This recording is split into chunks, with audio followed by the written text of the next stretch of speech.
Hi everyone, welcome again to a new session of the Python. In this session, I will explain you about Python arrays. So whenever we are working with Python programming language, we have important factor that is tuples, list, collections, and dictionary. But arrays also plays an important role in Python coding. So let's understand how it works and what is the basic concept about Python arrays. So if you don't know about the tuples, dictionary and list, please watch my previous session so that you are able to understand each and every concept here. So first of all, what is arrays? An array is a collection of items stored at contiguous memory location. The idea is to store multiple items of the same type together. This makes it easier to calculate the position of each element by simply adding offset to a base value. That is the memory location of the first element of the arrays, generally denoted by the name of the array. For simplicity, we can think of any array a fleet of stairs where in each step is placed a value, or if we are talking about any example about the array, so array example of array will contains similar type of elements. Like if we want to store data of any society where each flat contains some number of members, right? So for storing these type of data, array will help in a structured manner. A user can treat list as an array. However, user cannot constrain the type of element stored in a list. If we create array using array module, all elements of the array must be of the same type. Here we'll discuss in some example how we can use the array in real life. So as a replacement of the array, Python has list. None of these less, but Python supports array of numeric value using array module. There are several other modules also available in Python, but here we'll discuss each one by one. So when creating array using the array module in Python, keep in mind that all the elements of the array must be of the same type. If that is not the case, then an error will produce. For an instance, if we are talking about a equal to in between the square brackets 1 comma 22 comma 43 comma some name like brinjal. So this will definitely throw an error because it's declared in method. So length of array we can calculate like a equal to length of a. So we'll get the complete length of this array. So let's understand how we'll create it in real life by using method. So before starting with this, we have to use import function, import array, then as a name of array we can see that er, and e we have to create a variable name or the object name p equal to ar dot array and name of the array which we want to declare it. So inside this I am going to provide here as a q.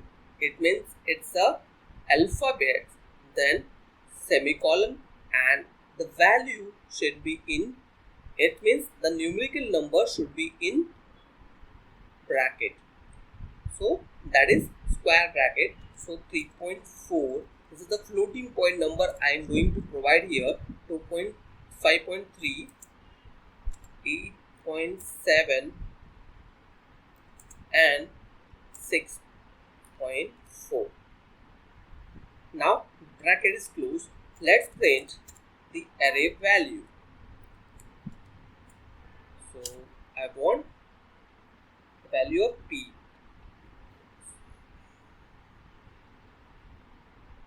Here we are getting some error.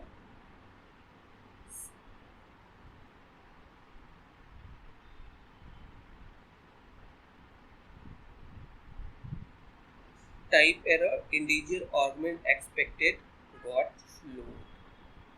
So this is the error we are getting. We are creating in the float type after importing the array module. So we are getting some error, most file main.py. So let's change it to some number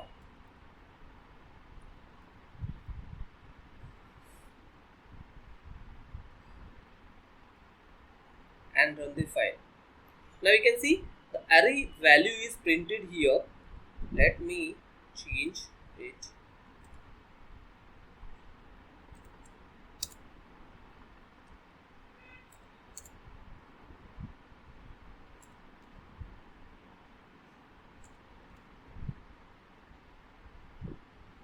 Now you can see here we have received the floating point value as well. So before declaring array, it is required to import the array module.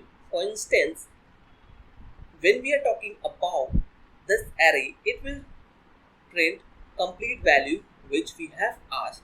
So whenever we are creating an array of float type after importing the array module, the later D is the type of code that determines the type of array during creation. So there are some different alphabets are available. So these alphabets are, we can see here, B is for signed character, caps B is for unsigned character, D for double, F for float, H for signed short, uppercase H for unsigned short, I for signed integer, uppercase I for unsigned integer, then L for signed long and uppercase L for unsigned long.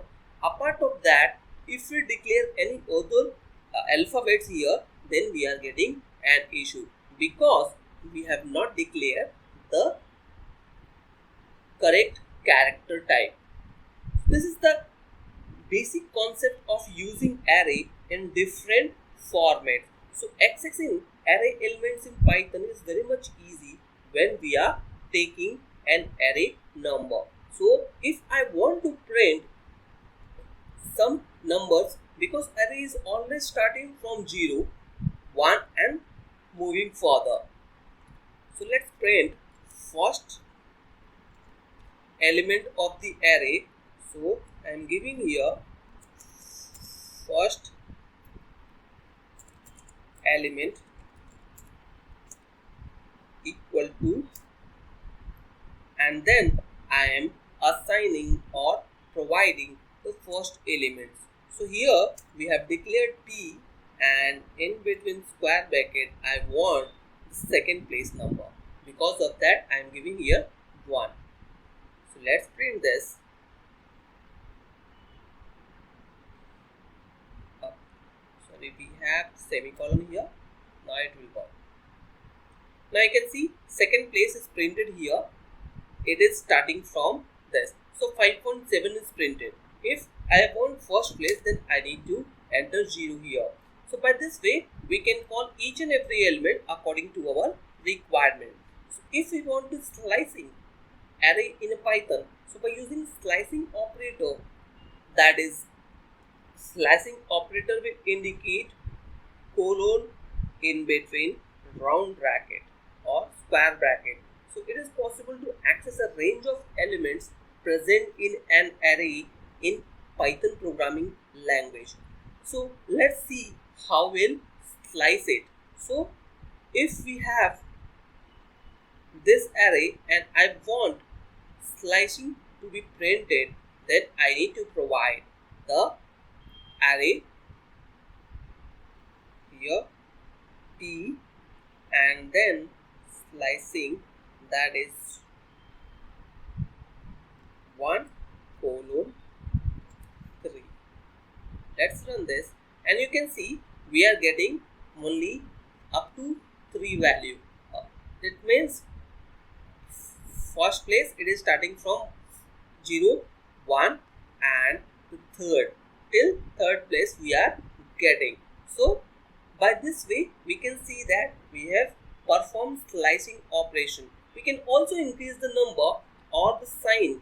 We can see here -3, so it will print in negative number. So you can see -3 is a 5.7. It will start from here.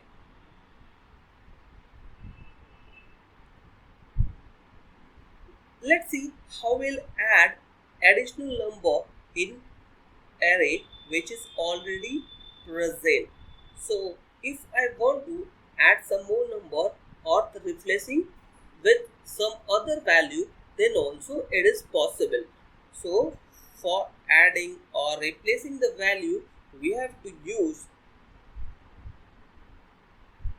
p round bracket 0 position and equal to 1.2. Let's print this array. Print p. Let's run this. Now you can see it is replaced with 1.2. So by this way we can replace it. The append method is also used for adding one element to an array. That right, the extended method allows adding multiple elements. These are the new elements will be added at the end of the array. So let's see how we'll append it. So if we want to add any number, so p dot append, and we have to provide the number here 4.3. Let's print this. Now you can see 4.3 is added at the end of parameter. So we can also extend, it means appends iterable to the end of the array, but we can also add some other numbers as well. So let's run this one. P dot extend, and in between round brackets we have to provide the additional number 4.5, 5.2, 4.1, and let's print p again. Now you can see this statement we have extended our array, or we have increased the elements in array. So if we want to delete an array, we have to simply enter delete p of the position we have to provide it. Position, if I want to delete 5.7, so I will write 1 here because array always starting from 0. Now you can see it's deleted, and let's show the value of p. Now you can see 5.7 is deleted.